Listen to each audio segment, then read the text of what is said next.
Okay, magandang araw mga ka-YouTube. So ang topic po natin ngayon is pagpapalit ng brake pad. Okay, ang sakyan natin is Mitsubishi Lancer 1923 model, Mitsubishi Itlog. So palitan na po natin yung ating yan kasi pudpud na po yung niya, yung kanyang brake pad. Ayan, kitang-kita naman ito yung ating rotor ay masyado na yung kalawang niya. Kunti na lang yung nagko-contact sa brake pad. So bali yung kabila na gulong inapalitan ko na, ito yung luma. Yung tinanggal ko ay talagang na palitan na kasi manipis na. Mahina na yung kapit niya. Ayan, so palitan natin ng bago. So ayan, ito yung luma, ito yung bago. So ang layo ng diferensya ng luma at saka ang bago. Ayan. Saka yung itong luma natin is medyo na siya. Parang matutuklop na, natanggal na. Okay, palitan natin ng bago. So pampalit, tanggalin lang natin tong gulong. Then gamit ng jack, taas natin, tatanggal ang gulong, tatanggalin natin tong tong caliper. Saka papalitan natin yung brake pad. Okay.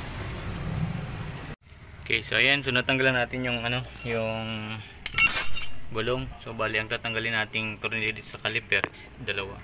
Itong isa sa taas, numero 14, itong sa baba ay numero 17.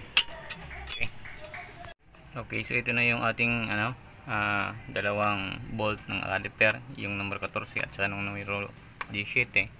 So ayan tingnan niyo po, ang talagang palitan na kasi ito yung niya, yung brake pad niya.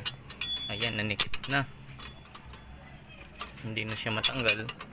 Okay, gamitin natin ng try natin. Ayan. Matigas siya. At saka yung matigas natin, yung niya is natanggal na. Ayan po. Ayan. So, ayan. So, grabe na talaga. Tanggal na yung brake pad niya. Ayan, talagang papalitan na siya. Ito yung kabila naman is ito. Ayan. So, ito yung kabila. Ayan, palitan na rin.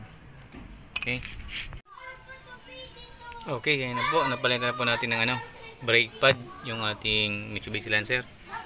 So, ito yung tinanggal natin. Bali, 4 na luma. 1, 2, 3. Yung pang-apat talagang ayan. Talagang bumigay na. Ayan. Natanggal na yung brake pad niya dito sa bakal. Okay.